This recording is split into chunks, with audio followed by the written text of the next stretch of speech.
un autre Dieu souffriront de plus en plus. Faire des offrandes de sang aux faux dieux, jamais. Et ma bouche ne dira même plus leur nom. Ah, j'aime bien. Ici, c'est le psaume de David. On dit carrément c'est poème de David. David est en train de montrer à quel point Dieu est son plus grand bonheur, à quel point Dieu est grand et bon pour lui. Il dit ceux qui ont choisi des faux dieux vont souffrir, ceux qui vont donner de sacrifices aux faux dieux vont souffrir. Il dit moi David jamais, jamais je vais faire des offrandes à un autre Dieu que toi, jamais je veux servir un autre Dieu que toi. Et ce que j'aime ici, il dit Seigneur c'est toi que je reçois en partage. Tu es la plupart qui me revient. Tu es la part qui me revient. Ma vie est dans ta main. La part que tu me donnes, je l'apprécie. Pour moi, c'est un cadeau magnifique. En fait, ici, David était en train de reconnaître. Il dit que tout ce que Dieu fait pour lui, il apprécie. Il dit, la part que tu me donnes, j'apprécie. Il dit que parce que ma vie est entre tes mains, est-ce que toi et moi, nous ne pouvons pas aussi dire à Dieu, Seigneur, j'apprécie tout le bienfait que tu me fais. J'apprécie la part que tu me donnes. Shalom Skarmu. J'apprécie la part que tu me donnes. Même si je n'ai pas encore ce que moi je et je te dis merci. Est-ce que quelqu'un peut commencer à dire merci à Dieu? Dis merci à Dieu parce que Dieu va te faire du bien. Dis merci à Dieu parce que il va te donner ce que lui veut. Il va te donner ce que lui désire. Il va te donner ce que lui trouve bon à te donner. Ça veut dire la part que Dieu te donne aujourd'hui apprécie. Nous apprécions aujourd'hui la vie. Nous apprécions le souffle de vie. Nous apprécions la santé. Nous apprécions à manger que Dieu nous a donné. Nous apprécions toutes ces choses-là. La bonne santé, mon frère, ma soeur. Il y a des gens qui cherchent la santé que tu as, ils n'ont pas. Il y a des gens qui cherchent à simplement parler comme toi tu parles, ils n'ont pas. Il y a des gens qui cherchent. Des fois, je suis là. Ma fille hier m'a dit, maman, quand tu étais en train de prêcher, je me disais, est-ce que moi aussi, un jour, je pourrais prêcher comme ma mère? Des fois, nous sommes là.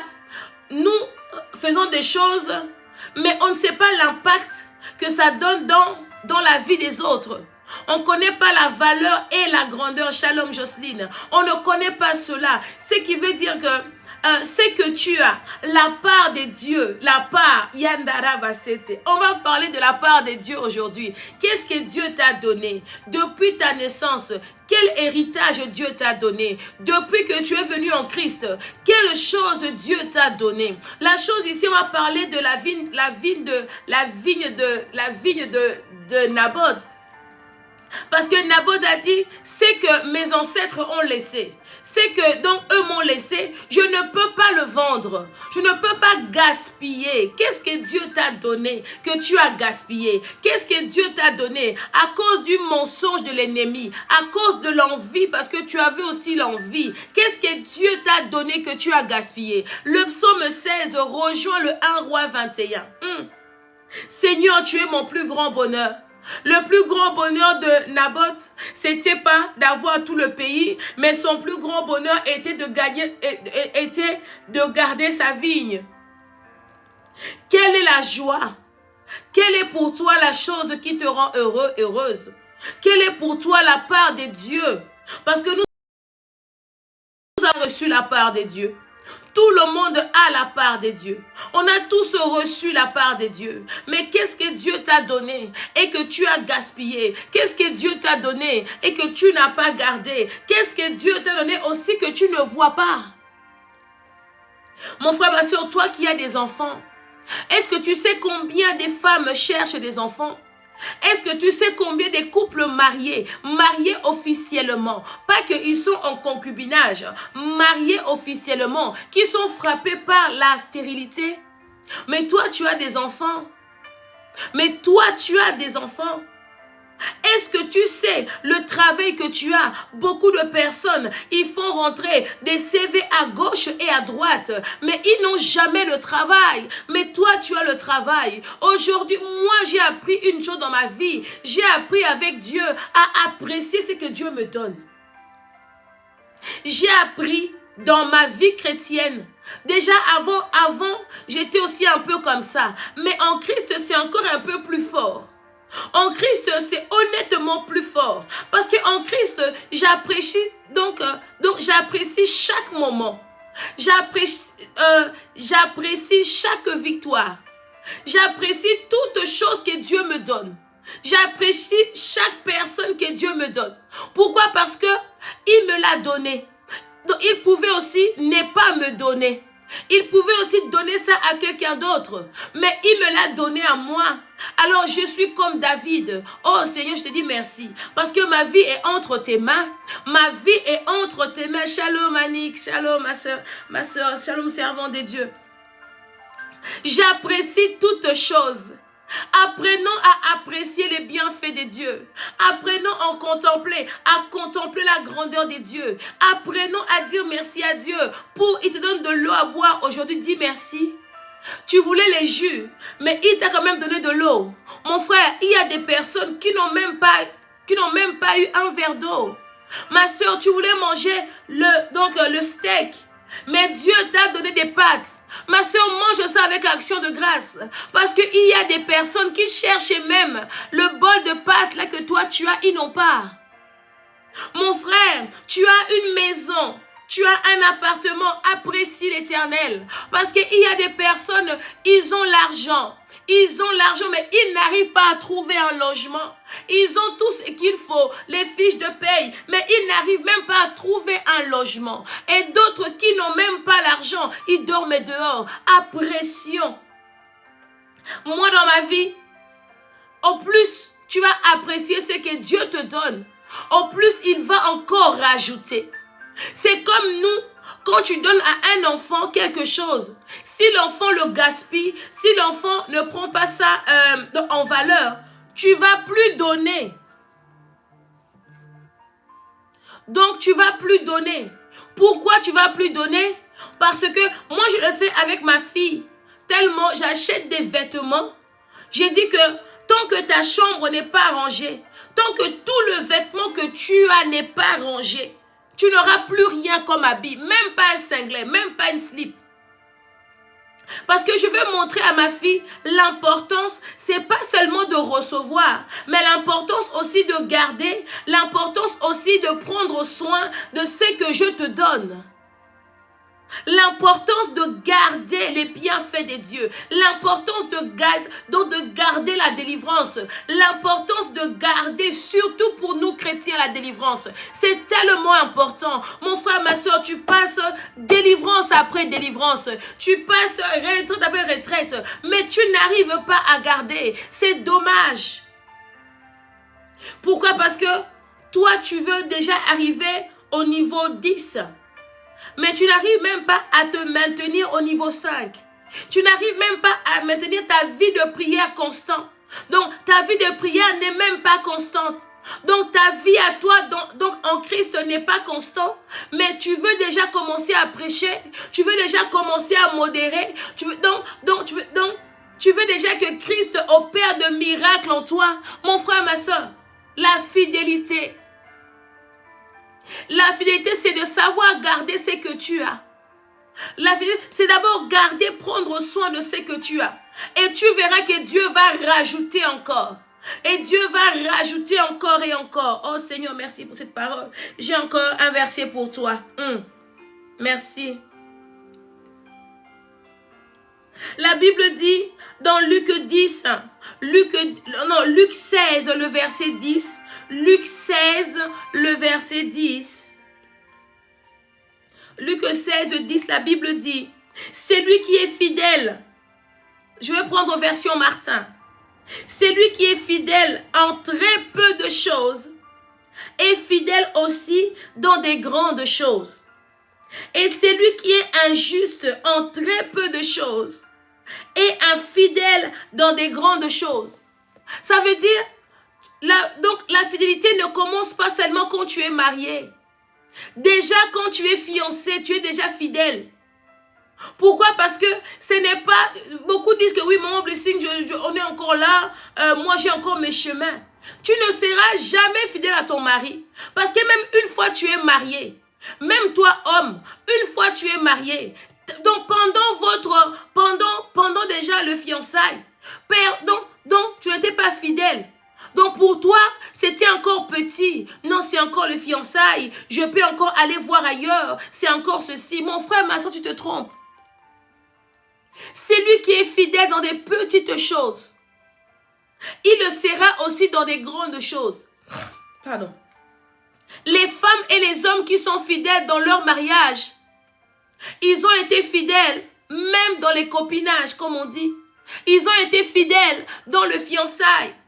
Les femmes fidèles. La femme a été fidèle même quand l'homme était étudiant. Même quand l'homme avait rien. La fille restait fidèle. Il dit que non, je sais qu'un jour Dieu va faire grâce. C'est ça la fidélité. Il dit que non, je ne vais pas aller voir ailleurs parce que c'est lui l'homme de ma vie. Je vais supporter la souffrance. C'est la même chose avec Christ. Parce qu'on dit que Christ, il est l'époux et nous sommes les épouses. Donc une épouse doit rester fidèle. Une épouse ne doit pas toujours regarder à gauche et à droite. Oh, je pars chez Maman Blessing. Dieu n'a pas fait. Ça y est, je pars ailleurs. Mais mon frère, ma soeur, en partant ailleurs, tu ne sais pas le temps que Dieu avait prévu d'opérer pour toi. Tu ne sais pas la parole que Dieu avait pour toi. Ce n'est pas le premier jour, ce n'est pas le deuxième jour, mais peut-être c'est le 10e jour. C'est pour cela, apprenons à rester fidèles. Apprenons à rester fidèles. Une épouse reste fidèle. Une épouse fidèle n'est pas seulement fidèle quand elle est mariée. Une épouse fidèle n'est pas seulement fidèle quand on lui a passé la bague au doigt. Une épouse fidèle est fidèle dans des petites choses. Que ton mari soit là ou pas, tu es fidèle. Il y a des femmes dont le mari travaille à l'étranger. Les maris ne travaillent pas là. Et tu vas voir, la femme là n'est pas fidèle. La femme est fidèle seulement si le mari est là. Ça, c'est pas une femme fidèle. Je suis désolée. L'homme, la même chose. Quand sa femme est là, il est fidèle. Quand seulement sa femme voyage, on le voit souvent chez nous surtout. Les hommes qui partent au pays, les femmes qui partent au pays. Tellement là-bas, personne ne te surveille. Là-bas, ils font n'importe quoi. Et quand il revient ici, il regrette. Oh, mon épouse, pardonne-moi. Je ne sais pas qu'est-ce qui m'a pris. Oh, mon mari, pardonne-moi. Ça veut dire, avec Dieu, c'est la même chose. Ça veut dire que Dieu nous voit. Partout où tu es, Dieu te voit. C'est pas seulement parce que je suis allée à l'église dimanche, je vais être fidèle, mais lundi, je reprends ma vie, mon frère, ma soeur. Le vrai bonheur, c'est Dieu qui détient. Le vrai bonheur, quelle est la part que Dieu t'a donnée aujourd'hui? Quelle est la part que 2025 que Dieu t'a donné? 2025, c'est l'année des exploits. Je le répète, je tape tous les jours sur ça. Je martèle sur ça. 2025, c'est l'année des exploits. Mais pour cela, il faut d'abord que tu saches quel Dieu toi tu pries. Et il faut aussi que Dieu trouve en toi les choses que lui veut voir. Il faut que Dieu te trouve prête. Parce que si tu n'es pas prêt, si tu n'es pas prête, Dieu va passer, va prendre quelqu'un d'autre, oui. Le problème, Dieu avait prévu de te bénir en 2025, mais l'ange vient, il ne te trouve pas.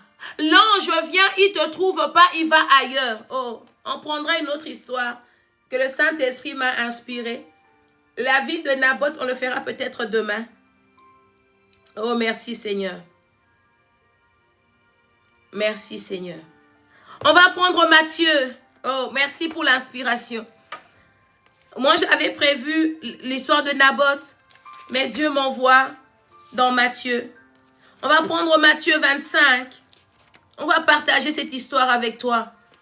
Matthieu 25. J'ai vraiment envie de le partager avec toi. Ça va te faire du bien, je le sais. Matthieu 25, tu le connais très bien cette histoire. Tu as déjà lu et encore et encore et encore.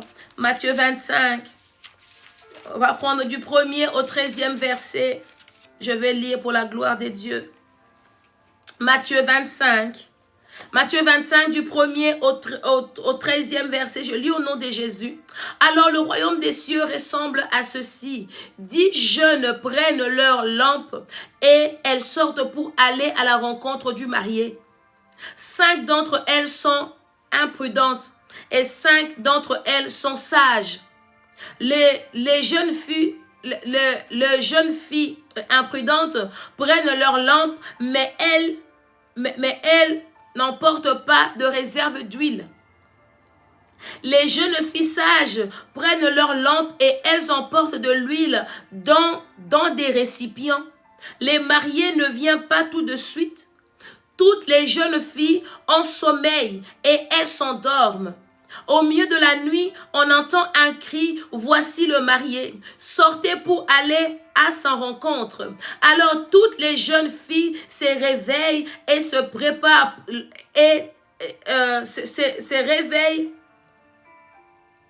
oh Seigneur, se réveillent et elles préparent leurs lampes.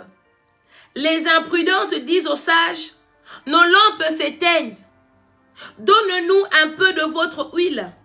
Mais les sages leur répondent, non, il n'y en a pas assez pour nous et pour vous. Allez plutôt chez les commerçants et achetez de l'huile pour vous. Les imprudentes vont donc acheter de l'huile. Mais pendant ce temps, le marié arrive. Les jeunes filles qui sont prêtes entrent avec lui dans la salle du mariage et on ferme la porte. Plus tard, les autres jeunes filles arrivent et elles disent, Seigneur, Seigneur, ouvre-nous la porte. Mais les mariés répondent, je vous le dis, c'est la vérité, je ne vous connais pas. Et Jésus ajoute, restez donc éveillés parce que vous ne connaissez ni les jours ni l'heure. Alléluia. J'aime cette histoire. L'histoire ici, je prêche pas ça beaucoup, mais j'aime bien. Ici, on parle de 10 jeunes filles. Il y avait, on dit bien, des vierges. D'abord, des filles qui n'ont pas connu d'homme. Donc, il y avait encore en eux l'innocence. Mais il y avait 5. Malgré l'innocence, elles étaient sages. Mais d'autres, malgré l'innocence, excusez-moi de vous dire, pas imprudentes, mais bêtes. Parce que la Bible n'a pas dit, mais moi je le dis. Celles qui étaient prudentes, sages, elles ont prévu de l'huile. Elles ont, non seulement l'huile qui était dans la lampe, mais elles ont prévu encore de l'huile à côté. Ça veut dire que elles étaient sûres parce que elles, le moment n'était pas précis. Donc elle-même déjà s'est dit que on va aller avec un peu de réserve. On va donc faut pas aller seulement comme ça. Si jamais l'époux prenait le temps et si seulement nous on part comme ça, on risque de ne pas voir l'époux. Et souvent c'est que nous faisons chrétiens. Ça veut dire Dieu t'appelle quelque part. Ça veut dire qu'il faut que tu brilles.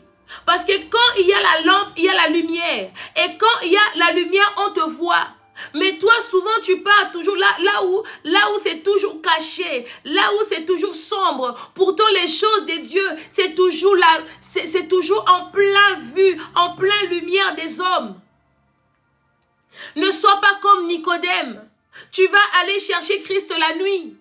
Et la nuit, si tu n'as pas de lampe, on va te confondre à un fantôme. On va te confondre à un sorcier. Souvent les choses de Dieu, fais-les pendant, même Jésus a dit, il fait encore jour.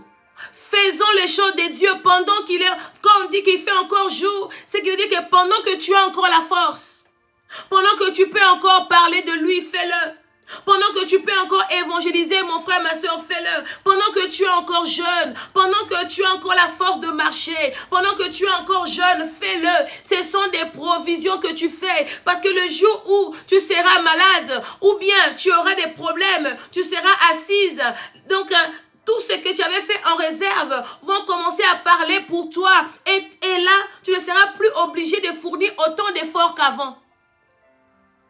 Aujourd'hui, ce qui nous tue, c'est quoi? On dit que je suis encore jeune. Les choses de Dieu peuvent attendre. Oh, moi, je suis encore dans le monde. Je suis encore trop jeune. Je dois encore vivre. Ça, c'est de l'imprudence. Ce qui veut dire que ça c'est être, donc ça c'est être, excusez-moi, être un peu olé olé. Tu ne peux pas servir Dieu et être olé olé. Tu ne peux pas servir Dieu et être tiède. Non, mais tu sais, les choses de Dieu, c'est pas maintenant, je vais attendre un peu. Shalom, pasteur Stella. Les choses de Dieu, bon, la retraite ici, j'ai passé, j'attends l'autre. Et souvent quand j'invite des gens à la retraite, je suis triste parce que quand ces gens-là, Dieu m'a mis à cœur de les inviter. Et quand ils ne viennent pas, souvent, c'est même pas un mois. Quelques semaines, quelques jours. La chose que Dieu voulait éviter pour eux arrive. La chose que Dieu voulait éviter pour eux arrive. Souvent quand je vois ça, je suis peinée. Mais le problème, je ne peux pas forcer les gens. C'est comme ça aussi l'époux. L'époux ne force pas. L'époux a dit je viendrai, mais tu ne connais ni l'heure ni le moment. Il y a des programmes qu'on fait, c'est pour toi. Il y a des programmes qu'on fait, c'est pour que tu puisses avoir une connexion. Il y a des temps de connexion. Ne sois pas dans la distraction, mon frère, ma soeur.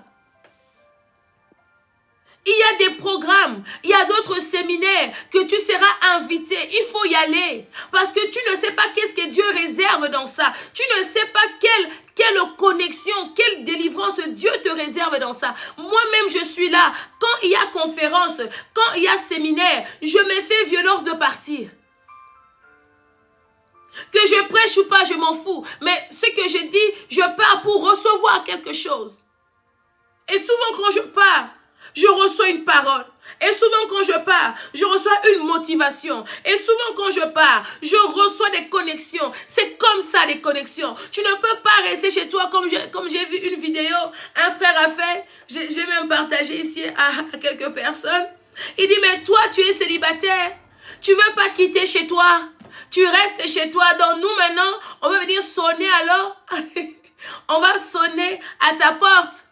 Il dit, tu vois la femme célibataire, elle marche dehors comme une folle. Il dit, mais fais-toi belle. Le frère a raison. Fais-toi belle. Shalom, Arlette. Fais-toi belle. Les choses de Dieu, n'attends pas d'être vieux. N'attends pas d'être vieille. N'attends pas d'abord. Moi, j'attends d'abord mon blessing quand je veux me marier, quand j'aurai les enfants. Là, maintenant, moi et mon mari, on va servir Christ. Mais qui t'a dit que tu vas donc, qui t'a dit que tu vas te marier bientôt? Qui te l'a dit?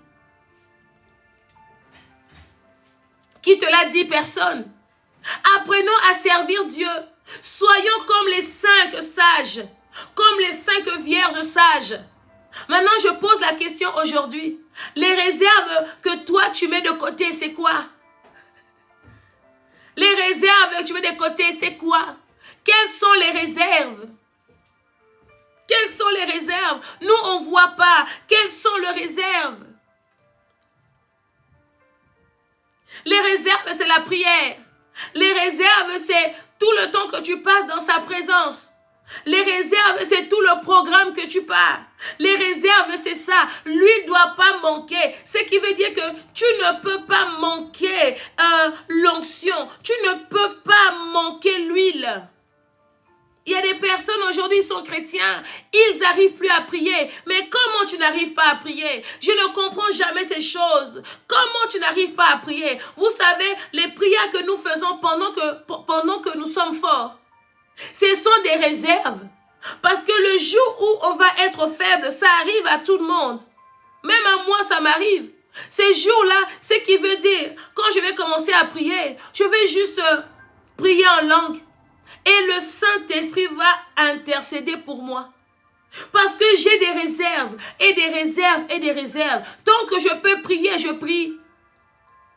J'ai parlé hier à ma fille, on rentrait à la maison. J'ai dit à ma grande fille, j'ai dit, j'ai envie de prier encore plus. Elle a crié. J'ai dit, je sens en moi que je dois encore plus prier, mais seule. Ma fille m'a dit, mais tout ce que tu fais comme prière là, c'est pas assez.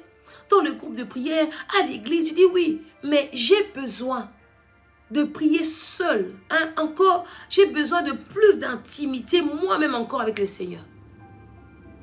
Toi, seulement tu pars à l'église dimanche et c'est bon. Toute la semaine tu pries pas, tu n'es pas là. Parce que tu n'as pas le temps. Mon frère, ma soeur, apprenons à garder l'huile. Apprenons à avoir des réserves. Surtout, il ne faut pas perdre ce que Dieu t'a donné. Qu'est-ce que Dieu t'a donné que tu as perdu? Qu'est-ce que Dieu t'a donné que l'ennemi a arraché entre tes mains? Parce que la chose, là, comme dans 1 Roi 21, l'histoire de Naboth, cette chose peut même t'emmener à la mort. Naboth a perdu la vigne. Naboth était mort. On a comploté contre lui parce que cette vigne était pour lui une protection. C'est pas qu'il voulait le perdre, mais à cause d'une méchante femme Jézabel.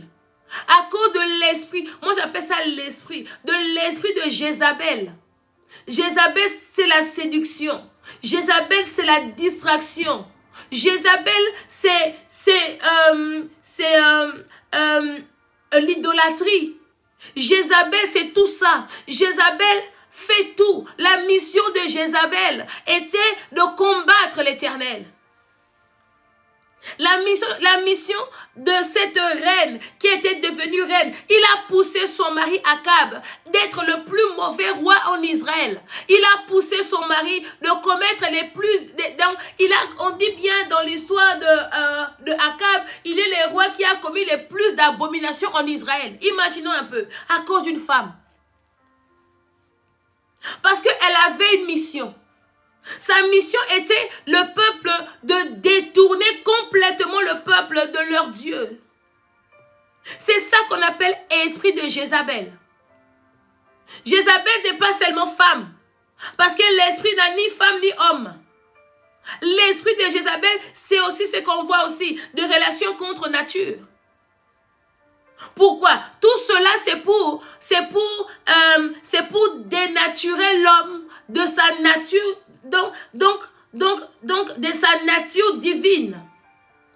Donc, l'esprit de Jézabel est là pour que l'homme perde son identité. Pour que l'homme soit perdu. Pour que la femme soit perdue. C'est ça l'esprit de Jézabel. Mais aujourd'hui, beaucoup de personnes le voient seulement chez la femme. Oh, toi tu es Jézabel. Oh, toi, tu es ceci. Mais il y a aussi des hommes qui ont cet esprit de Jézabel. C'est un esprit. Imaginons une reine. Elle a passé, même la reine de Saba a quand même fait des choses avec Salomon. Mais Jézabel, c'est la pire de toutes. D'ailleurs, Jézabel, on en parle jusque dans Apocalypse. On parle de l'esprit de Jézabel. On a laissé l'esprit de Jézabel devant la chair. Donc, l'esprit là a séduit l'église. C'est ça, Jézabel. Beaucoup de gens, ils croient que oui, parce que je suis maquillée comme ça, je suis Jézabel. Oui, j'ai mis des faux cheveux, je suis Jézabel. Mon frère, ma soeur, c'est un esprit. Jézabel, c'est le contraire de Dieu. Jézabel, c'est le contraire du Saint-Esprit. C'est ça. Parce qu'on dit que c'est l'esprit de Jézabel. Quand tu as cet esprit-là, ce qui veut dire que toi, les fruits de l'esprit, tu n'as pas. Ou le fruit de l'esprit en toi est écrasé. Parce que l'esprit du mal a pris la place. C'est pour cela, si tu es fidèle dans de petites choses, cet esprit ne pourra pas s'approcher de toi. Cet esprit-là s'approche donc des personnes qui veulent apparaître. Qui veulent d'abord qu'on le voit. Qui veulent d'abord qu'on le voit.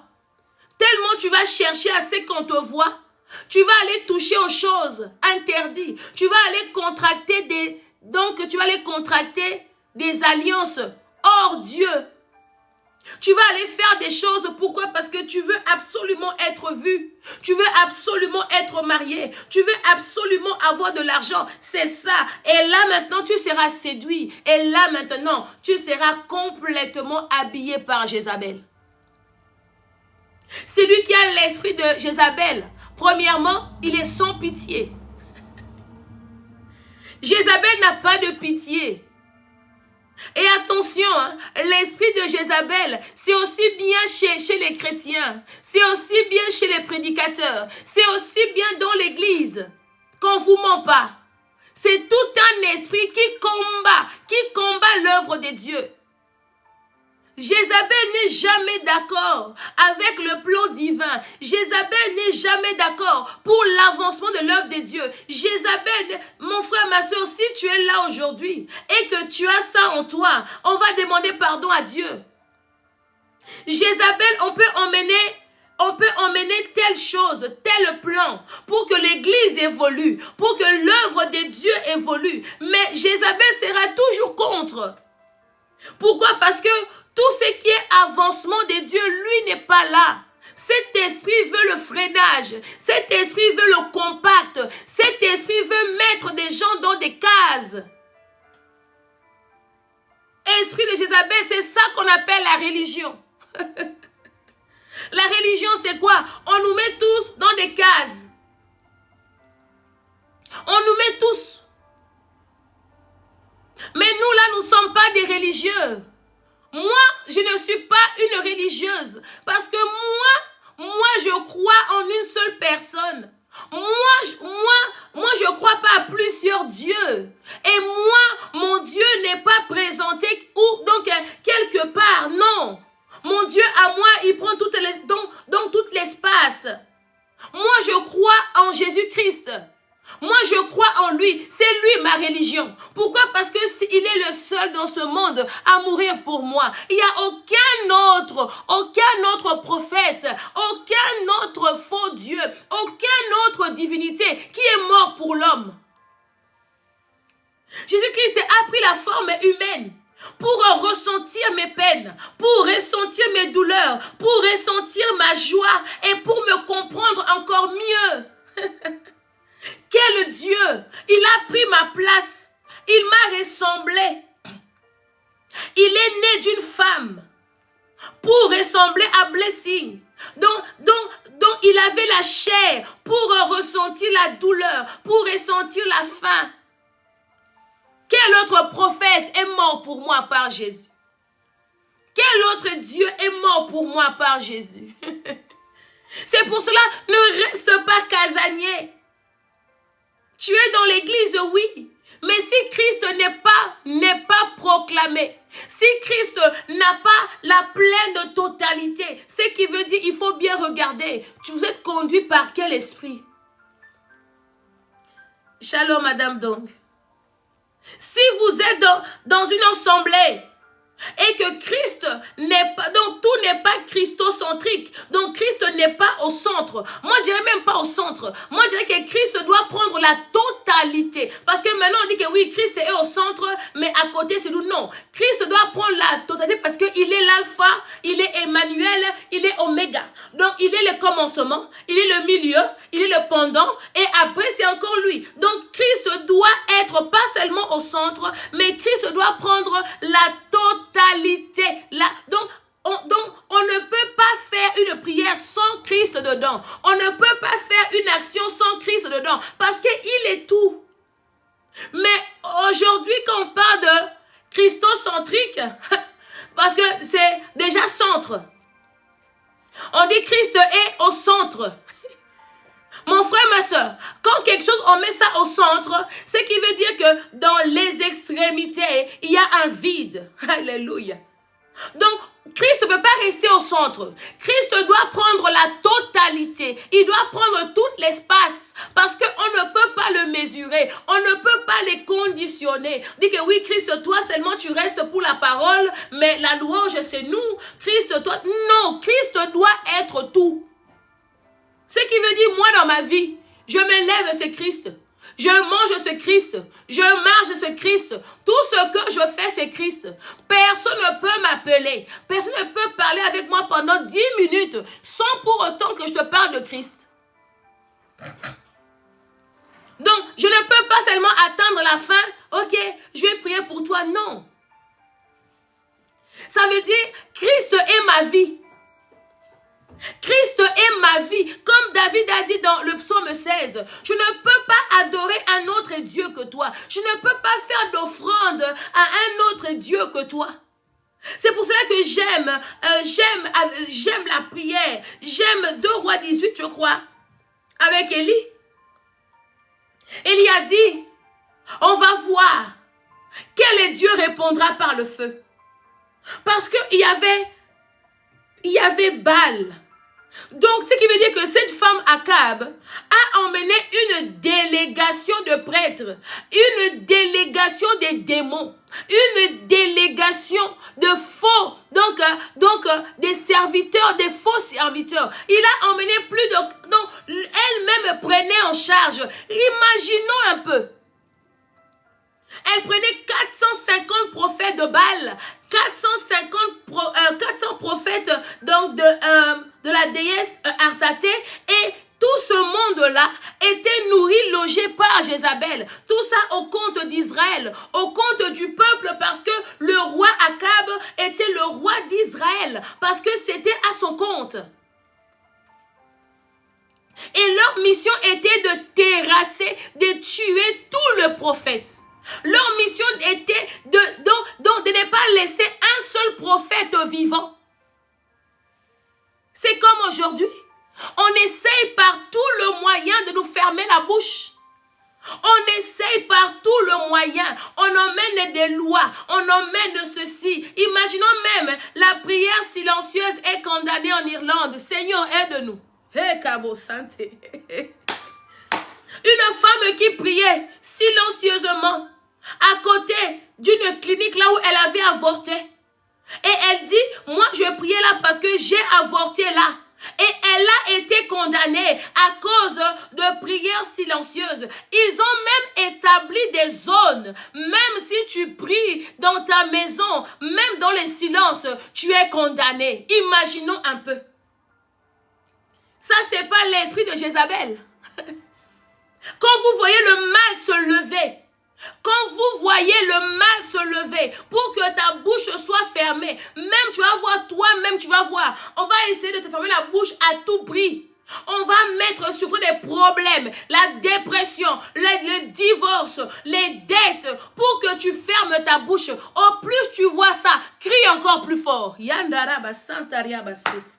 Yekanterebos kantariaba. Quand tu commenceras à ressentir ces choses, à voir ces choses, mon frère, ma soeur, devient Bartimée. Mon frère, ma soeur, devient Bartimée. Tu vas être tellement déterminé. Deviens Bartimée. Parce que tu vas tellement crier fort. Tu vas tellement crier fort. Christ va t'entendre. Il va dire, qu'est-ce que tu veux? L'esprit de Jézabel fais en sorte que tu vas travailler même le dimanche pour manquer les cultes. L'esprit de Jézabel va faire en sorte que même le soir tu travailles pour manquer la prière du soir, pour manquer les cultes de la semaine, parce que l'ennemi sait que au plus tu vas aller dans la présence de Dieu, lui il va reculer, alors il va t'empêcher d'avancer. Au plus tu vois, avance, cours, au plus tu vois, crie. Yandaraba santariabaset. Quand l'esprit de Jézabel se lève, il n'y a qu'une seule chose pour le faire taire, c'est la démonstration. Quand l'esprit de Jézabel se lève, ce n'est pas par la parole, mais c'est par le feu. Ce n'est pas par la parole. Il faut que le Saint-Esprit se lève. Ce n'est pas par la parole. Il faut que le feu descende. Là où il y a l'eau, là où il y a des litres et des litres d'eau, là où le peuple, il est gauche et droite, là où le peuple est ni chaud ni froid, c'est là où il faudrait qu'il y ait démonstration. Yakaba Santariabaset. Pendant qu'on te ferme la bouche, qu'est-ce que toi tu fais? Pendant que l'ennemi te ferme la bouche, quelle est ta réaction? Nous tous ici, on a essayé. L'ennemi a essayé. Il m'a mis une faillite. Il m'a mis d'abord, comment on dit, virement. Donc voilà, C4 comme ça, mauvais. Il m'a mis faillite. Il m'a mis ceci. Les critiques, les hommes te rejettent. Ta famille te rejette. Tu es pris pour une folle. Tout ça parce que il a peur de ce qui était là. Il a peur de la parole qui venait de là. Il a peur. C'est pour cela. Il fait ça pour que tu te tais. Mon papa, il est témoin. Parce qu'il sait, cette année, c'est mon année. Et puis, l'année passée, c'était tellement dur, des fois, je priais. Mais quand je venais ici, personne ne voyait. Je disais à Dieu, mais Seigneur, Ces choses vont aller jusque quand? Mais le Saint-Esprit me parlait. Il me dit, Blessing, tiens bon. Traverse seulement 2025. Ah, Yaka Sainte. Il dit, tiens bon. 2025, tu verras ce que je ferai. Il dit, tiens bon.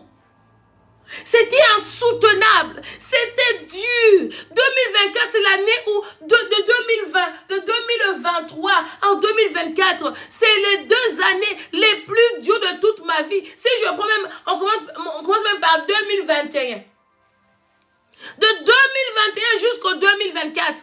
J'ai passé problème sur problème, problème sur problème, problème sur problème. Tu as ces problèmes ici, tu essayes de sortir, un autre vient. Et pendant ce temps, ma force était dans le service. Pendant que j'avais un problème, Dieu me dit, commence 21 jours. Oh Seigneur, je reviens d'un jour. Problème, il dit, commence 7 jours. Au plus l'ennemi me combattait dans les problèmes, au plus le Seigneur me mettait encore dans le champ. Au plus moi je servais le Seigneur, au plus je restais debout. Je viens te parler à toi qui traverse des situations compliquées. Je vais te parler à toi que tu as envie de servir Dieu, mais que le monde t'a déjà mis ici le couteau. Je viens te parler à toi qui veux avancer avec Dieu, mais tu es submergé par des problèmes. Mon frère, ma soeur, seule arme, c'est de se lever. Seule arme de se lever. Lève-toi, lève-toi, parce que aussi longtemps que tu seras debout, le Saint-Esprit va t'aider. La Bible dit, il a fermé mes pieds sur le roc. Donc quand tu es debout, le Seigneur va affermir tes pieds pour que tu restes debout, pour que ta tête ne soit pas par terre. Mais le problème, c'est qu'il faut te lever. Il faut te lever. Je me disais, Seigneur, j'ai fait 21 jours. Et quand tu fais de tels programmes, les gens sont bénis. Les gens témoignent. Ils emmènent des témoignages. Maman Blessing, 21 jours, j'ai vu ceci. Telle chose est passée. Telle chose est passée. Les 7 jours, les 3 jours, il y a eu transformation. Il y a eu ceci, il y a eu cela. Mais moi-même, je ne voyais rien. Eh Dieu! Moi-même, je voyais, comme on dit en français, que dalle. Tu vois rien, nada, rien. Tu rentres en 21 jours. Les gens sont bénis. Mais toi, tu sors. Encore un problème se rajoute dessus. Tu dis, bon, ça va. Tu pries. Tu fais la délivrance. La personne reçoit. Mais toi-même, on a pris encore 2 problèmes. On t'a rajouté encore dessus. Tu dis, mais Seigneur, est-ce que... Des fois, je dis, bon, est-ce que mon parler en langue là, je parle la langue des démons ou je parle la langue des anges? Je parle quelle langue? Bon, la prière que moi je fais, est-ce que mes prières montent ou ne montent pas? Mais Dieu va te montrer que ça monte. Pourquoi ça monte? Parce que quand tu pries, les gens reçoivent. Aïe, aïe, aïe, aïe, aïe, aïe, aïe. Je me rappelle un jour, j'ai appelé mon papa, il est là. Je dis, bon, j'arrête. D'ailleurs, je ne suis pas une servante de Dieu. Je ne suis pas appelée de Dieu. Ça ne sert à rien. Il a commencé à me dire, tu sais, quand tu es venu à Abidjan, tu as parlé sur tel couple. Ils ont eu le bébé. J'ai dit, non, ça c'est un hasard. Il m'a dit, tu sais encore, il y avait un jeune. Donc tu avais parlé sur lui, sur le travail. Il a eu, je dis, oh, c'est un hasard. Il a commencé à me dire tout ce que j'avais dit, que Dieu avait réalisé. C'était pour me montrer que non, Dieu est avec toi. Le problème, c'est reste patiente. Ah, Seigneur. Esprit de Jézabel. L'esprit de Jézabel combat les serviteurs de Dieu. Parce que Jézabel ne combattait pas le peuple. Si tu lis bien l'histoire de Jézabel, Jézabel combattait que les serviteurs. Donc, Jézabel, sa mission était que les prophètes, était que tout le prophète se taise. Jézabel ne combat pas les peuples, il combat les têtes. Parce qu'il sait que la Bible dit que s'il frappe les bergers, si seulement donc les bergers meurent, les brebis vont s'enfuir. L'esprit de Jézabel taque souvent, très souvent, que les têtes, les serviteurs de Dieu, des personnes qui sont appelées à emmener le réveil. Non, chez nous, hey, toi tu es Jézabel, hein, mon frère, ma soeur. Est-ce que toi, tu as déjà combattu avec Jézabel? Viens, pose-moi la question. Je vais te répondre.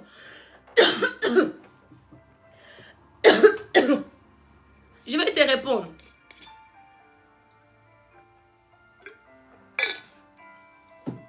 Jézabel était reine. Jézabel était reine. Ce qui veut dire, tout le royaume était entre ses mains. Parce que la preuve, Jézabel a fait faire à son mari Akab des choses les plus abominables en Israël.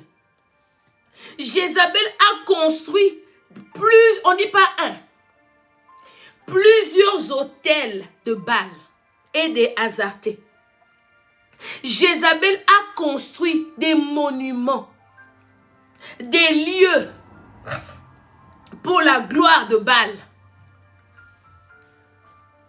Ce qui veut dire, dans ce monde actuellement, l'esprit de Jézabel, même l'argent, donc lui, les institutions, c'est entre ses mains. Les institutions, c'est entre ses mains. Ce qui veut dire que cet esprit contrôle. La Bible dit quoi? Jésus a dit quoi? Le prince de ce monde viendra. Le prince de ce monde viendra. Mais il ne trouvera rien de lui en moi. Quand on parle de prince, c'est la personne après le roi. C'est l'enfant du roi. Le prince de ce monde. Donc le prince contrôle beaucoup de choses. Le prince peut te ouvrir des portes. Et les princes ferment des portes. La preuve, on dit Jéricho, lis bien dans Josué. Jéricho était fermé pour les Israélites. Mais pas pour les autres peuples. Il n'y avait que le peuple d'Israël qui ne pouvait pas rentrer à Jéricho. Mais tout le reste rentrait. Parce qu'il y avait une muraille avec des portes. D'autres peuples pouvaient rentrer, sauf les Israélites. Donc quand toi tu sers Dieu, quand l'esprit là te combat sur la terre, il va se ressembler dans les finances, dans le mariage, dans les enfants. Toute chose qui est sur la terre, tu seras combattu. Pourquoi? Parce que leur désir est que tu flanches de leur côté. Leur désir est que tu abandonnes Dieu. Leur désir, donc son travail, c'est pour que tu abandonnes la foi chrétienne. C'est ça l'œuvre du diable. Le diable ne t'en veut pas parce que tu pries beaucoup. Le diable t'en veut parce que tu crois en Dieu. Le diable veut te voir païen. Le diable veut te voir perdu. Croire, oui, moi je crois à la nature.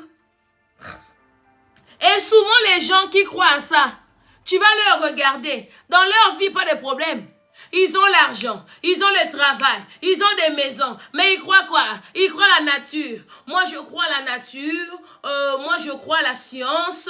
Voilà, ce sont des docteurs. Ils ont des doctorats. Ils ont ceci. Mais ceux qui croient en Dieu, le combat commence dès qu'ils sont dans le ventre de leur mère. Tu vas voir que ta vie a été difficile. Ta vie est tout. Pourquoi? Parce que dès que nous venons au monde, il y a comme une étoile. Donc chacun de nous est une étoile. Alors dès que le ténèbre voit cette étoile-là, comme donc ils ont vu avec Jésus, ils vont t'envoyer les mages, ils vont te suivre pour te localiser. Une fois tu es localisé, maintenant le combat va commencer. Si tu suis beaucoup d'histoires des serviteurs de Dieu, tu vas jamais entendre que moi je suis né tranquille, moi j'avais ceci. C'est toujours des vies compliquées. Vie de souffrance. Vie de souffrance. Vie de souffrance. Pourquoi? Parce que dès les commencements, on a déjà été repérés par le prince de ce monde. Alors quand tu grandis, il va attendre que tu sois comme Élie. Il va attendre pour maintenant t'envoyer maintenant Jézabel en face. Quand tu commences à vivre Jézabel, mon frère, ma soeur, tu peux renier Dieu. Je l'ai fait, on l'a fait. Il va te pousser à un point, Si tu n'es pas choisi de Dieu, tu vas flancher à jamais. Si tu n'es pas appelé par Dieu, quand cet esprit te combat, tu vas tout abandonner, tu vas tout laisser. Je dis que d'ailleurs, Dieu n'existe pas. Et quand tu le dis, Jézabel est content. Et quand tu le dis, Jézabel est content. Ça y est. J'ai bien travaillé. Je l'ai poussé au bout. J'ai bien travaillé. Mais il y a une chose que Jézabel ne sait pas. Ah Seigneur, je donne cette parole. Il y a une chose qu'il ne sait pas. Alléluia. Alléluia. Alléluia. Je vais te donner ça. Il y a une chose que Jézabel ne sait pas. Il peut te combattre. Mais 1 Roi 19, le verset 18. 1 Roi 19, verset 18, la Bible dit, mais je laisserai en Israël 7000 hommes, tous ceux qui n'ont point fléchi les genoux devant Baal et dont la bouche ne l'a pas baisé. Dieu a dit, mais je laisserai en Israël. Donc Dieu savait aussi que l'esprit de Jézabel a tué, a fait même convertir les prophètes en prophètes de Baal. Mais Dieu a dit, je laisserai. Dans version Martin, on dit, mais je me suis réservé.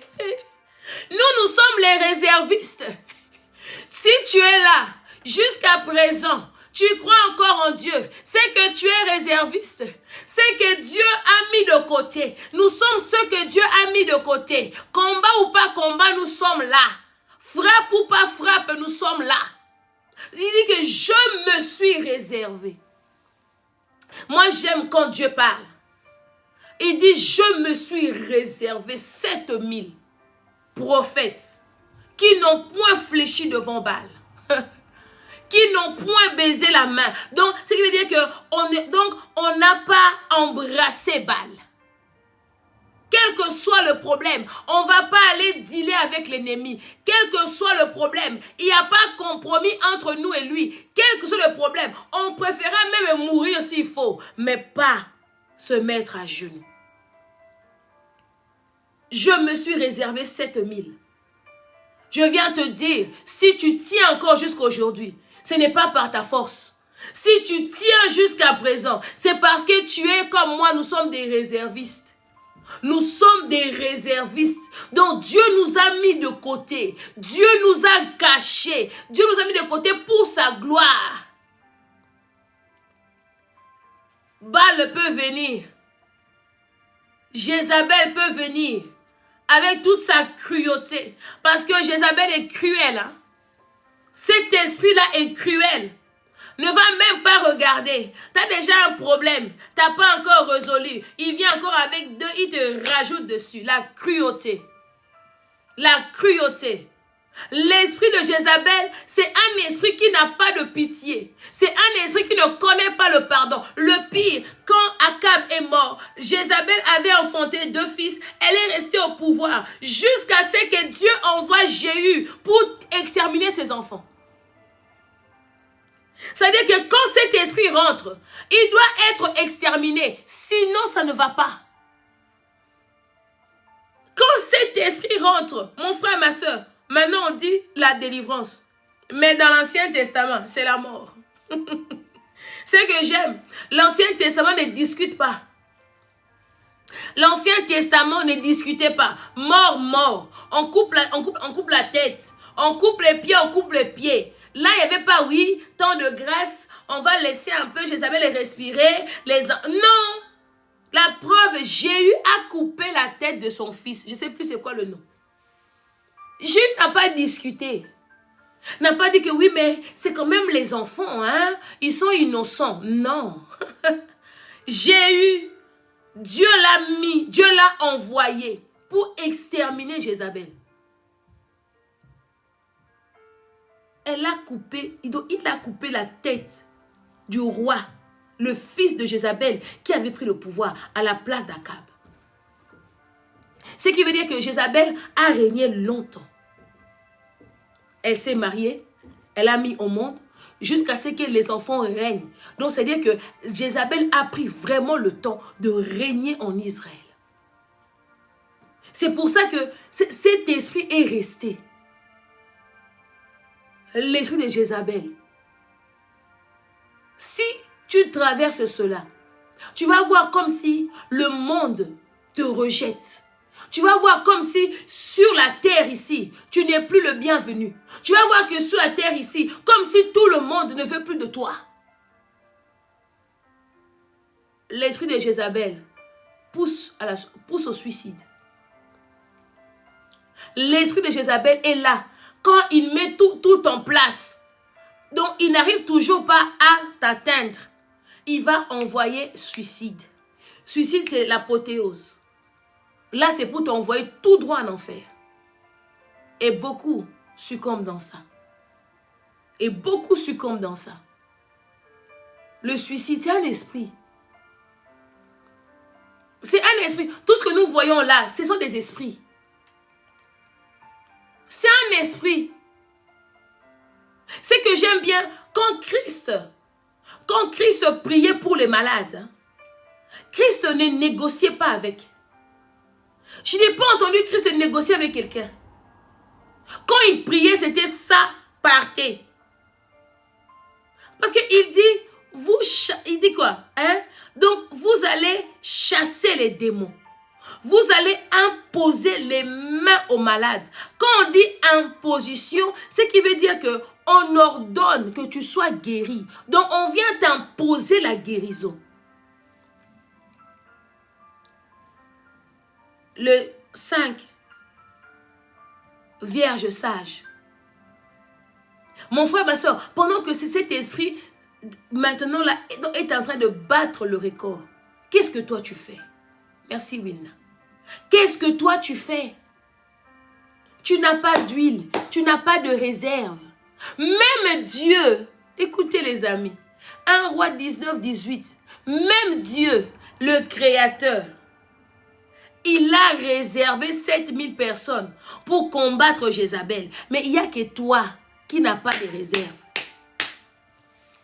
Même Dieu a réservé 7000 prophètes. Les 5 femmes sages ici, elles ont réservé, elles ont pris en plus de l'huile. Mon frère, ma soeur, il faut être prévenante. Être prévenant. La vie chrétienne, c'est pas seulement la vie que je dors, je me réveille, merci Dieu. Non, c'est une vie, tu dois aussi prévoir des choses. Tu dois aussi prévoir les coups durs, prévoir aussi demain. Oui, demain appartient à Dieu, oui, mais toi, ta part, elle est où? Même Dieu a réservé les gens.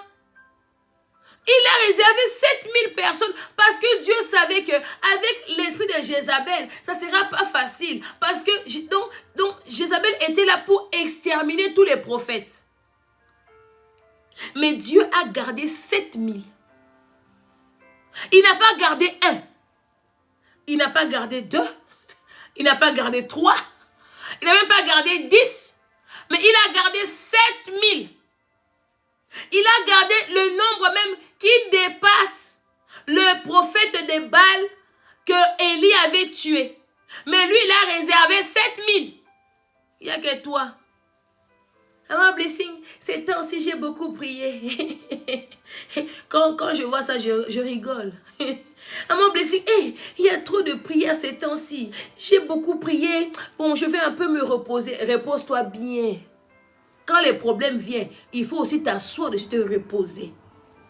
Il ne faut pas embêter les serviteurs de Dieu. Parce que toi, tu es en repos. Quand les problèmes viennent, allez, nous sommes là pour prier pour toi. Nada. Toi, tu es en repos. Parce que toi, tu as trop prié. Donc, nous, là, on ne prie pas bien. Entre d'abord toi et les serviteurs. Qui prie plus? Serviteur. Mais lui, il prie encore. Il prie encore. Toi seulement, maman Blessing, on a fait 40 jours de jeûne. C'est beaucoup. Je vais un peu souffler. Souffle bien. Souffle très bien. Quand les problèmes arrivent, il faut souffler. Il faut continuer à souffler. Quand les combats arrivent, toi, c'est mode de soufflement. Quand les problèmes arrivent, toi, c'est mode de repos. Il faut souffler, il faut te reposer. Il ne faut pas embêter ceux qui continuent à prier. Il ne faut pas embêter ceux qui ne se fatiguent pas. Il ne faut pas les embêter. Toi, c'est madame soufflement. Toi, c'est madame repos. Souffle bien. Repose-toi. Encore moi, tu m'appelles. Tu reçois 12 Pro Max. Tranquillement, tranquille. Je vais te bombarder ça. Tu ne vas pas comprendre. Toi-même, tu t'assis. Tu as manqué sommeil. Ça va? Ça va pas? T'es malade? Fatigué. Encore moi. Tu essayes. Je te bombarde tranquillement, tranquille. Moi, je n'ai même pas hésité. Moi, je n'ai même pas aller loin. Vous savez, moi, dans ma vie, j'ai appris avec le Saint-Esprit. Moi, je ne vais pas te choquer hors la Bible. Ce qui est bien avec moi, c'est ça. Je ne peux pas te choquer hors Bible. Parce que si je commence à te choquer hors Bible, tu vas croire que je t'en veux. Je vais te montrer que ce n'est pas moi, Dieu t'en veut.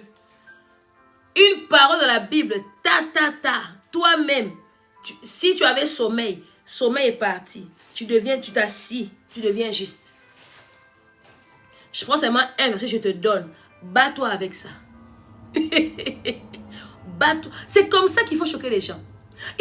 Moi, j'ai compris une chose. Avant, je parlais beaucoup. Des fois, tu parles à quelqu'un. Ma sœur, ça. Non, ma blessing. C'est pas comme ça.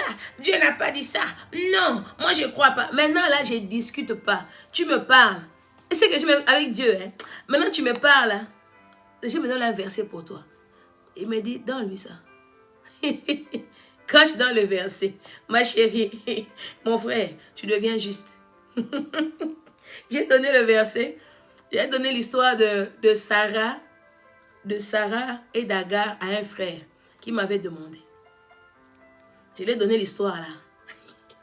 Parce que, on va dire, notre frère avait déjà un enfant. Maintenant, il n'avait pas épousé la fille. La fille que lui l'avait épousée était à côté. Maintenant, il me dit, maman blessée, je fais quoi? Je dis, même mon frère. Je dis, tu connais l'histoire de Sarah et d'Agar? Il me dit, oui. Je dis, bon, qui avait chassé qui? Sarah. Pourquoi Sarah avait chassé Agar? Sarah a dit à Abraham, chasse l'Égyptienne et son fils. Il ne va pas hériter avec le mien. Et Dieu a dit à Abraham, écoute Sarah. Écoute Sarah. Le frère est resté 5 minutes sans parler. Je dis, c'est que toi tu ne sais pas.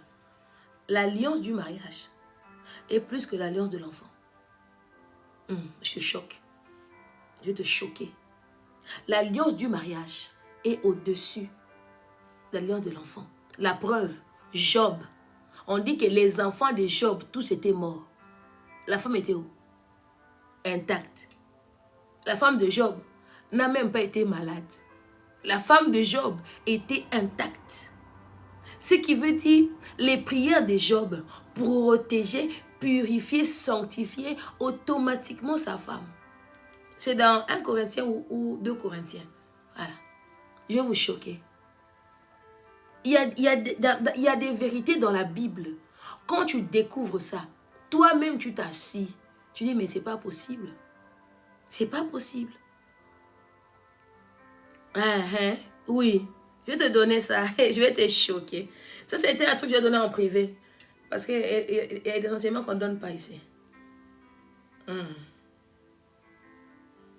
y a des enseignements qu'on ne donne pas ici.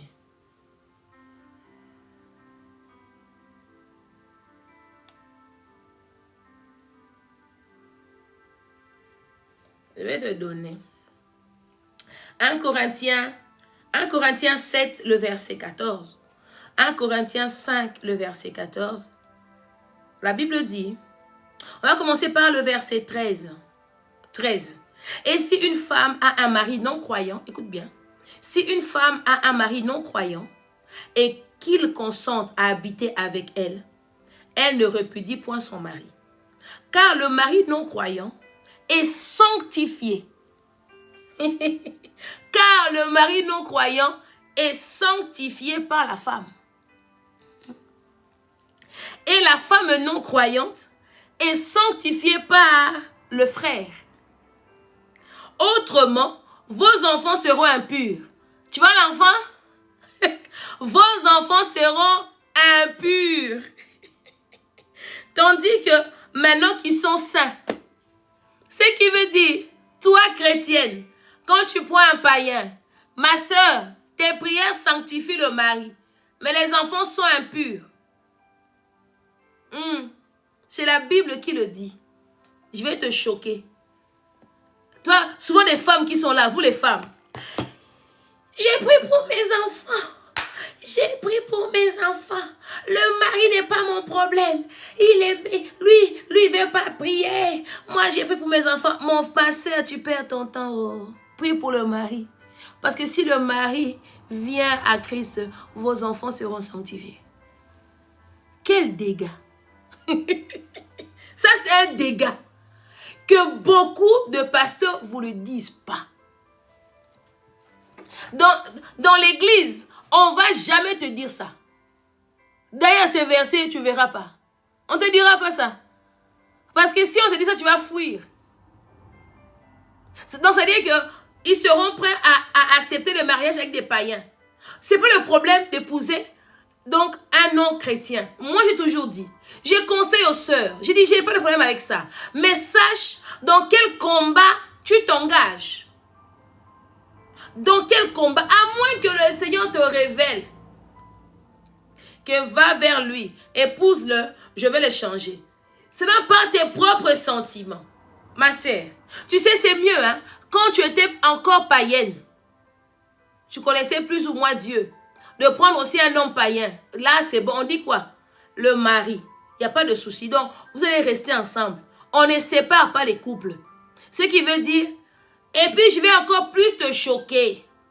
Même si tu épouses un sorcier, il doit rester là. Oui. Et ils ont beaucoup d'amour. Hein?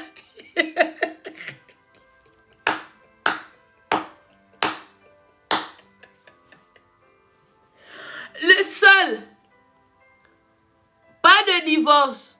Oui, seul divorce que Dieu permet, c'est l'adultère. Et même l'adultère, tu as la possibilité de pardonner et de rester marié.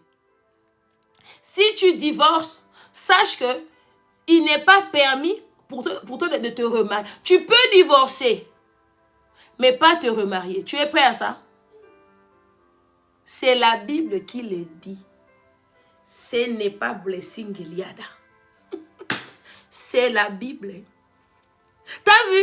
C'est pour ça que moi, pour choquer quelqu'un, je ne vais même pas t'insulter. Je prends seulement la Bible. Je te donne ça bien là. Même si tu as épousé un sorcier, tant qu'il ne t'a pas trompé, tu ne peux pas les répudier. Et même s'il te trompe, ça veut dire tu dois pardonner. Il me dit quoi? Pardonner 77 fois, 7 fois, 7 fois, 7 fois. Ce qui veut dire tu es condamné à rester marié.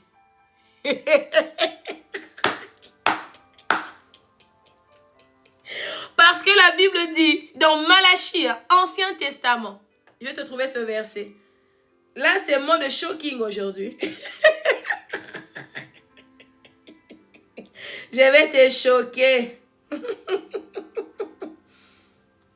Je vais te choquer. Moi, j'aime quand je choque quelqu'un comme ça. Malachie 2, c'est ça qui est bien quand tu connais la parole de Dieu. Malachie 2, le verset 16. Malachie 2, la Bible dit, car je hais, non, je vais dire ça dans la version, j'avais trouvé une meilleure version. C'était quelle version? Parole de vie, hein? Oui, c'est parole de vie. Malachie 2, 16, en parole de vie, c'est ça. Attends. Malachie 2, 16, oh Seigneur, fais-nous du bien. Il y a des gens qui ne vont pas dormir. Malachie 2, 16. En lingala, c'est encore mieux. Hein? Voilà. En effet, voici ce que dit le Seigneur, Dieu d'Israël. Si quelqu'un renvoie sa femme parce qu'il la déteste, il est coupable de violence. C'est le Seigneur de l'univers qui parle. Faites donc attention à vous-même, ne trahissez pas vos promesses. C'est pas vraiment, attends, c'est 15 plutôt. Là où il dit, je hais le divorce. Attends, je vais te trouver ça. Un instant.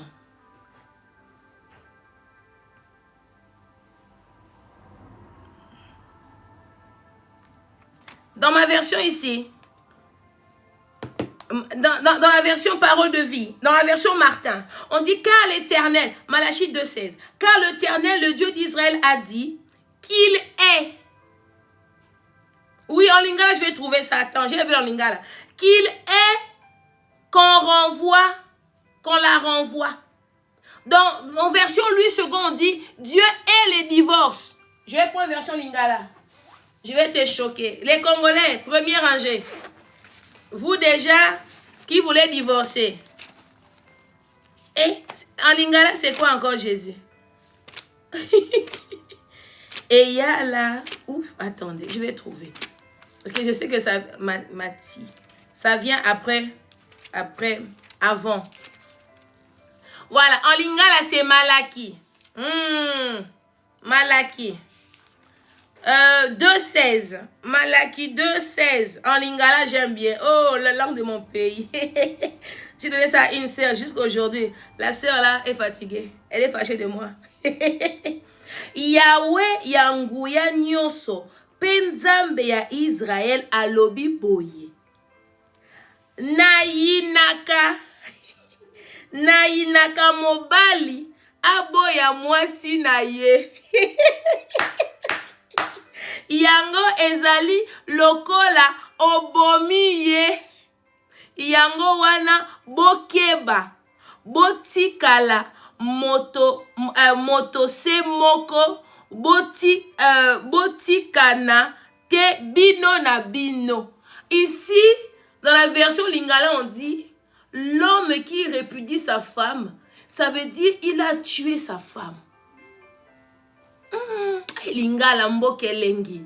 On dit, et puis dit que Dieu est le divorce. Et il rajoute, c'est lui qui répudie sa femme, il a déjà tué. Il ne faut pas vous séparer. Il faut rester entre vous. Toi qui voulais divorcer, mon frère, ma soeur, arrête ça. On est dedans. Dans ces bateaux jusqu'à un naufrage. Nous, les mariages, c'est comme Titanic. Tout le monde meurt. Personne ne sera sauvé. Ou bien, c'est pas comme Titanic là, les garçons sont morts, la fille est restée là. Non. Le mariage en Christ, c'est ça. Toi qui voulais seulement la robe, la salle. Ma chère, mon frère, avant de porter la robe, réfléchis. Mon frère, avant de porter le costume là, 4 pièces, 3 pièces et 10 pièces, réfléchis. Tu peux divorcer, mais pas te remarier. Si tu es prête à ça, vas-y. Si tu es prête, va. Si tu n'es pas prêt, il n'y a rien à faire. À moins vraiment que Dieu prend le mari ou la femme. Parce que la Bible dit que jusqu'à ce que la mort nous sépare.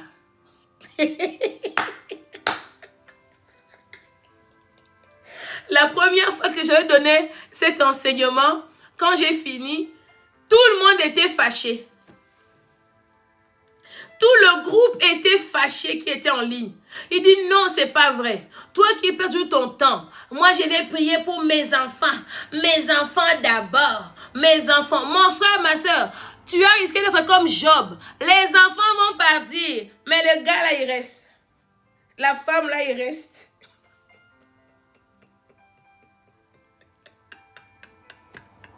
Dieu, ta parole ici, c'est pire qu'une gifle. Ça, c'est comme une mitraillette qui nous a passé dessus comme ça. C'est pire qu'une gifle. La vraie parole de Dieu, c'est ça. Alors, quand on te dit réserve, tu es marié, tu ne prends jamais le temps de prier. Tu ne pries pas. Fais des réserves. Réserve. Au temps dur, tes prières là que tu as fait vont aller à la surface. Mais toi, tu ne veux pas prier.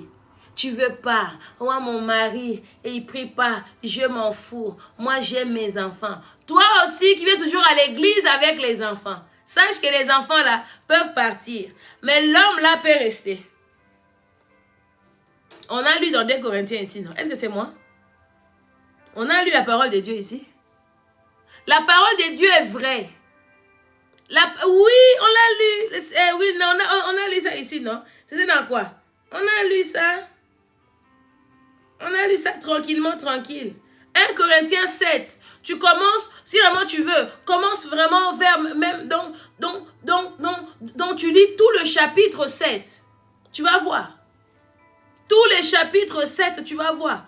Donc on parle de mariage avec le non-croyant. On parle de connaissances. On parle de devoirs.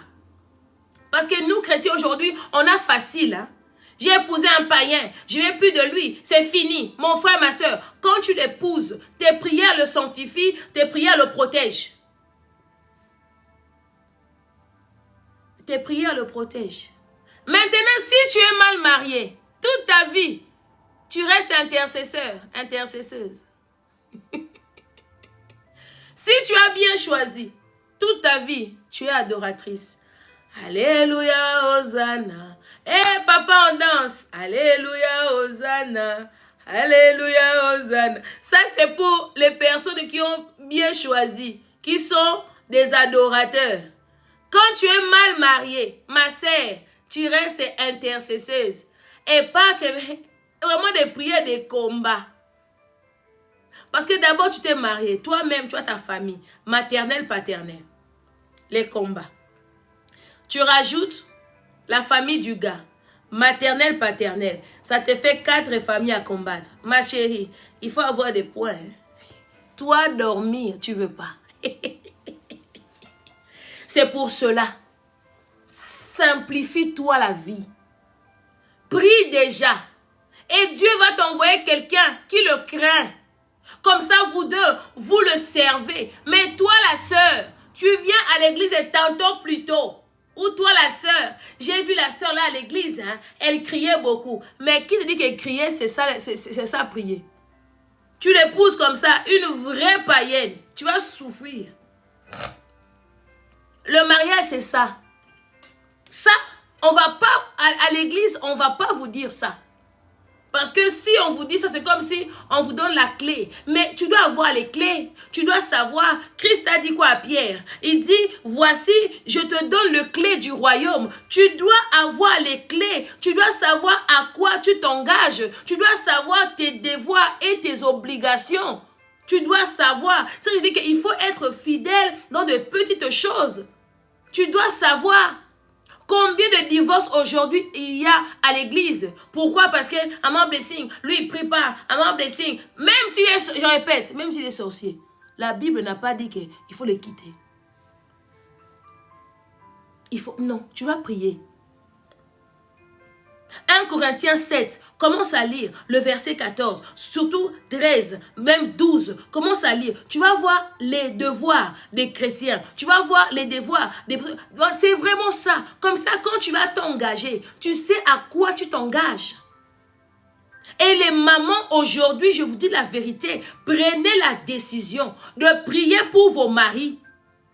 De prier pour vos maris. Pourquoi? Parce que la Bible le dit, 1 Corinthiens 7, 14, la femme chrétienne, quand elle prie, elle purifie son mari. Ça veut dire que au plus tu vas prier pour lui, ton mari sera meilleur.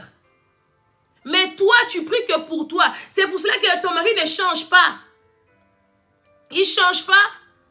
Parce que tu ne prends pas le temps de prier pour lui. Il faut prendre le temps de jeûne et prière. Est-ce que d'abord tu le fais? Pour ta maison, pour ton couple, pour tes enfants, tu dois prendre aussi des moments de temps. Dis que non, en tout cas, moi vraiment pour 2025, pour ma famille, je vais être en jeûne, exemple, tout le mercredi avant midi. Rien que pour mon couple, rien que pour mes enfants. Ça aide. Mais toi, tu ne fais pas. Toi, seulement accusé. Toi et moi, toi et moi, hein, ça c'est aussi de moi, hein, pas seulement vous. On est ensemble. C'est-à-dire que nous, on n'a pas accusé nos conjoints. À pas accuser nos maris, à pas accuser nos femmes. On ne sait rien faire d'autre. Mais tu accuses. La Bible dit ici, il ne faut pas vous séparer. Maintenant, tu vas accuser. Tu vas perdre ton temps. Commence à prier pour lui. Commence à prier pour elle. Intercède. Intercède. Parce que c'est ton mari. Parce que c'est ta femme. Tu l'as choisi librement. Maintenant, il faut aussi prier librement. Il faut aussi prier pour qu'il devienne meilleur. Mais souvent, nous voulons prier seulement pour nos enfants. Nous prions. Moi, j'ai prié pour mes enfants parce qu'eux sont petits. Parce qu'ils ne connaissent pas encore la parole de Dieu. Ils sont petits. Mais qui t'a dit ça? Ça, c'est une fausse enseignement. C'est fausse enseignement. Tu vas voir une femme, elle a fait à l'église 10 ans. Elle prie jamais pour son mari. Mais dans sa bouche, qu'elle a prié pour ses enfants. Tu vas voir un homme, il prie pendant 10 ans à l'église. Il prie jamais pour sa femme. Donc seulement pour, il prie même plus, même pour sa famille, que pour sa femme qui est avec à la maison. Nous aussi, on a fait ces erreurs-là avant d'abord de lire la Bible. C'est pour cela que c'est très bien, il faut lire la Bible. Moi, les jours où j'ai découvert ça, ma bouche à moi était fermée. Les jours où j'ai découvert, j'ai dit, Seigneur, de toute façon, on est dedans. Si tu es prêt à divorcer, alors il faut savoir une chose. Tu as le droit, mais tu ne peux pas te remarier. Parce que si tu te maries, ou bien si tu divorces de cet homme-là se marie. Cet homme-là est en impudicité. C'est toi, ce péché-là est sur ta tête. C'est la vérité. Si c'est toi l'homme qui a répudié la femme là se marie. La femme là, même ce mariage-là, pour Dieu, ça sera l'impudicité. Ça sera sur ta tête. Qu'on ne vous ment pas. Qu'on ne vous ment pas. C'est pour ça que je dis que l'esprit de Jézabel frappe des serviteurs. On voit plusieurs servants de Dieu, même des très grands connus. Ils sont remariés 2 fois, 3 fois. Tous ces mariages-là, ce sont des impudicités. À moins que tu n'étais pas marié, tu vivais comme ça, c'est différent. Mais quand tu es marié, on veut dire que jusqu'à ce que la mort nous sépare. Mais est-ce qu'on le met en pratique? Ce côté-là, nous on saute. Ce côté-là où il faut prier pour ton mari ou ta femme, nous on saute. Nous seulement, Seigneur bénis-moi, Seigneur donne-moi ceci, Seigneur donne-moi cela. On se trompe les amis. On se trompe. La Bible elle est claire. J'aime bien Pasteur Marcelo a dit, si tu épouses un sorcier, et en plus, ils ont beaucoup d'amour. Hein? Si tu épouses une sorcière, tu vas voir, elle t'aime vraiment la sorcière là. Toi-même, tu ne comprends pas. Tu vas dire quoi? Seigneur, tu ne m'avais pas dit. C'est-à-dire que tu es obligé de prier pour que cet homme, cette femme, sorcière, obtienne la délivrance. C'est ton devoir. C'est ton devoir. Parce que si Dieu a permis que tu épouses, c'est-à-dire que tu as un travail à faire dans sa vie. Tu as un travail à faire dans sa vie. Ça ne sera pas facile, je suis d'accord avec toi. Justement, ça va te pousser vraiment à chercher le Seigneur. Ça va te pousser vraiment à prier. Ça va te pousser à prier. Qui a été béni? Moi, j'ai été béni. Qui a été béni aujourd'hui? On arrive vers la fin. Qui a été béni? Qui a pris la décision maintenant de prier pour son conjoint? Il y en a ici qui ne priaient pas pour eux. Qui va maintenant commencer à le faire? Il faut prier pour vos maris. Moi, merci. Il faut prier pour vos maris et vos femmes. Il faut. Parce que si tu ne le fais pas, c'est toi qui vas souffrir. Il le faut. Et j'ai conseillé aux gens qui parlent lingala, achetez-vous la Bible en lingala. Tu peux le commander sur Amazon. Hein? Moi, je le commandais sur Amazon. Parce qu'il y a des fois, on lit des choses, mais dans ta langue maternelle, tu le comprends mieux. Hein? Moi, je l'ai commandé sur Amazon. Elle était à combien? À 18 €, je crois. C'est ça. La Bible en lingala. Ça va aider. Tu vois? C'est pour ça, j'ai toujours dit, ayez plusieurs versions de Bible. plusieurs. Exemple, la parole ici de Malachie 2,16. Dans Parole de vie, c'est encore mieux expliqué. Ayez des Bibles, même dans vos langues maternelles. Maintenant, tu peux la voir. Pas seulement sur Google, non, tu dois la voir aussi en papier. Ça aide. Parce qu'il y a des fois, tu lis la parole de vie comme ça, tu lis, tu ne comprends pas. Mais quand tu prends dans ta langue maternelle, et puis tu lis, tu vas voir, tu vas commencer à voir ça autrement. Tu vas commencer à voir ça autrement. Tu vas commencer à voir ça autrement. Changeons notre vision. Parce que 2025, c'est l'année où Dieu veut se servir de toi.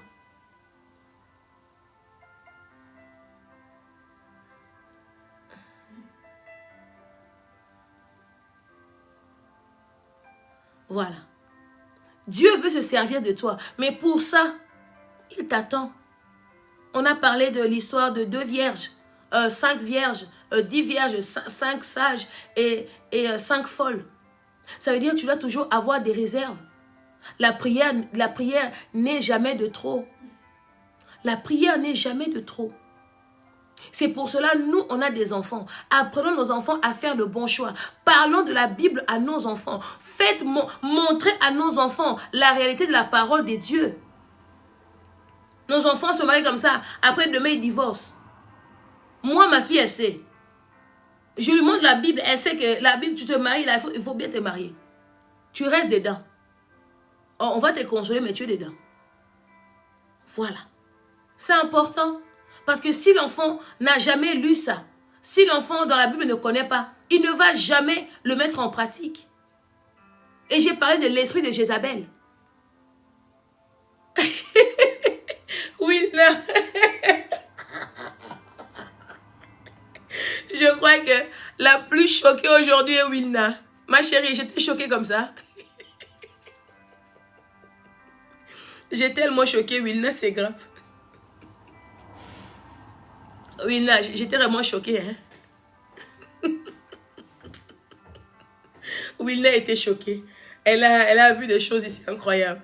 Wilna était vraiment choquée. Aïe, aïe, aïe. Aïe, Wilna était choquée. Ok, je veux... Non, n'aie pas peur. N'aie pas peur. Ton mariage sera bien. Toi, tu es une servante de Dieu. Ton mariage sera bien. Tu connais Dieu. Ton mariage sera bien. N'aie pas peur. Ça c'est l'ennemi. Oui, il n'y a pas de mariage parfait. Il y a toujours des problèmes, mais on arrange toujours. Ton mariage sera bien. Ton mariage sera très, très bien. Et c'est pour bientôt d'ailleurs. Je ne sais pas pourquoi. C'est pour bientôt. Wilna, c'est pour bientôt. Si ce n'est pas la fin de cette année, c'est le début de l'année prochaine. Mais je te vois mariée. Oui, c'est pour très bien. C'est bientôt. Si ce n'est pas vers la fin de cette année, c'est le début de l'année prochaine. Je te vois mariée, Wilna.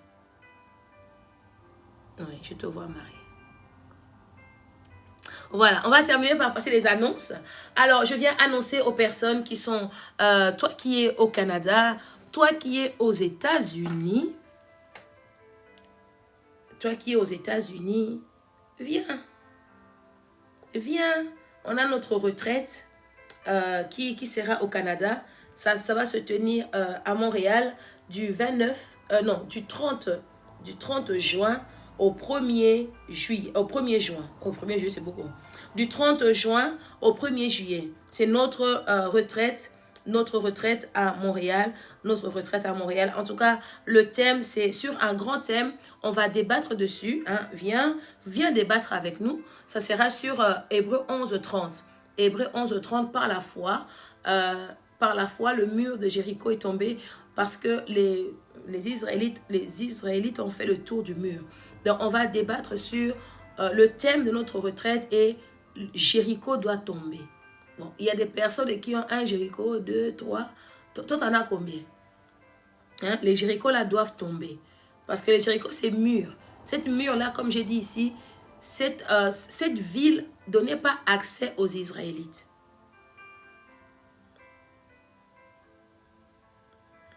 Amen. Ça veut dire cette ville n'était pas accessible au peuple d'Israël. Donc, on dit que Jéricho était barricadé et fermé. Hein? Barricadé et fermé. Barricadé et fermé. Donc là, maintenant, il y a des murs. Il y a, dans ta vie, il y a des choses qui sont fermées. Il y a des portes que tu essayes, ça ne s'ouvre pas. Viens, on va prier ensemble. Parce que quand on est ensemble, on est dans tout un week-end ensemble, c'est une force. On va prier. Il faut que ces portes-là s'ouvrent. Il faut que ces murs-là tombent pour que tu puisses avoir accès. Il faut vraiment que tu puisses avoir accès à ton épanouissement, à ton mariage, donc à ton travail, pourquoi pas à ton ministère, à ton appel. Il y a des barrières dans nos vies. Il y a des barrières. Ce n'est pas dit que c'est toi qui le fais. Il y a des barrières que nous-mêmes aussi, on l'a fait conscient, inconsciemment. Il y a des barrières aussi. Ce sont les parents. Il y a des barrières aussi. Les ancêtres. Il y a aussi donc des barrières de pays, des régions, tout ça. Il y a plusieurs barrières. Venons, prions pour ça. Ça, c'est le thème du Canada. Donc, comme Liliane a mis, c'est du 30 au 1er juin. Du 30 au 1er juin. Toute personne qui veut encore s'inscrire, il y a encore de la place pour l'instant. Donc, il y a encore de la place. Écris-nous. Écris-nous en privé. On va te donner, on va te dire comment faire pour t'inscrire. Là, au Canada, toi, tu payes que ta chambre où tu vas dormir. C'est-à-dire que si tu veux, il y a des chambres de 4 personnes et des chambres de 2 personnes et des chambres seules. Et des chambres de 4 personnes, là, ça revient à 200 € par personne. Pour tout le week-end, à manger compris. 207 €. Ça fait 350 livres, 350 $ canadiens. Ça veut dire, pour des personnes, vous êtes à 2. Pour des personnes, à 4. Pour des personnes qui vont prendre des chambres doubles, donc vous êtes seulement à 2. Et même dans la chambre de 4 personnes, il y a 4 lits. Hein. Ce n'est pas que vous dormez tous ensemble, non. Vous avez une chambre, mais chacune a quand même son lit. On met les femmes avec les femmes, les hommes avec les hommes. Notre retraite, c'est les retraites pour tout le monde. C'est pas seulement des femmes, non, c'est les retraites. Tu peux venir avec ton mari, tu peux venir avec tes enfants. Maintenant, ça dépend à combien vous allez être et comment vous allez dormir. Donc, on met les femmes avec les femmes, les hommes avec les hommes pour éviter toute distraction. En tout cas, nous voulons être concentrés pendant toute la retraite. On met pas aussi des couples ensemble pour éviter aussi des disputes, pour éviter des échanges de paroles. En tout cas, on fait en sorte que les femmes soient avec les femmes, on reste concentrés avec les hommes. Mais quand on descend à la prière, dans la salle, pour manger, on est tous mélangés, on est ensemble. Voilà. Donc, il y a encore quelques places. Si tu es intéressé, pour la chambre double, le prix est de 450 $ canadiens. 450 $ canadiens, je crois. Voilà. Et pour la chambre seule, le prix est de 650, je crois, 650 $, 630 $ canadiens. Il faut savoir que le dollar canadien est toujours en dessous de l'euro. Donc là où il y a à payer 350 $, ici en euros, c'est 200, on va dire 210. Là où il y a à payer 450, c'est 307, 310. Voilà. Donc c'est plus ou moins. Chambre de 4, oui, il y a quelques chambres pour 4 personnes, oui. Ceux qui n'ont pas beaucoup de moyens, ils veulent quand même participer. Donc, on a donné cette possibilité-là. Mais c'est bien parce que nous, ici en Belgique, on n'a pas ça. Le prix, attends, je vais te donner le prix exact. Je vais regarder dans les flyers. Le prix exact. Voilà. Pour la chambre de 4 personnes, c'est-à-dire logement de nuitée, repas complet, frais de participation, c'est-à-dire que ça revient à 300 $ canadiens. La chambre de 4 personnes. Pour la chambre de 2 personnes, la même chose, ça revient à 450 $ canadiens. Et pour la chambre seule, celle qui veut vraiment être calme, être seule, ça revient à 650 $ canadiens. 650 $ canadiens. Donc, c'est... Même si tu dis que moi, je suis en couple, là, tu paieras même moins cher. La chambre à 4, c'est 300. Donc, c'est encore moins cher. Vous voyez, c'est un peu ça. Dans ce prix, il y a à manger dedans. Il y a à manger du vendredi soir, le lunch. Il y a le petit déjeuner samedi matin. Il y a le repas de samedi soir. Et dimanche matin, il y a aussi un repas. Voilà. Donc là, au Canada, il y a l'équipe du Canada. C'est avec Inès, avec Liliane et avec Annie. Non, non, non. Toi, il faut prendre chambre à 2 parce que tu as le bébé. Des personnes avec des enfants, on ne peut pas prendre chambre à 4. Pourquoi pas à 4? C'est pas pour déranger les autres. Donc, les personnes avec des enfants prennent la chambre à 2 personnes. Oui, pourquoi? C'est pour aussi que vous soyez beaucoup plus à l'aise. Hein? Voilà. Donc, des personnes qui ont des bébés, qui viennent avec des enfants, on conseille toujours la chambre à 2. Parce que la chambre à 4, bah, il y aura un peu des gens qui sont seuls, quoi. Donc, ils veulent, voilà, dormir et tout, pas de bruit. Si toi, tu as un bébé qui pleure, l'autre aussi qui a un bébé qui pleure, vous pouvez vous comprendre.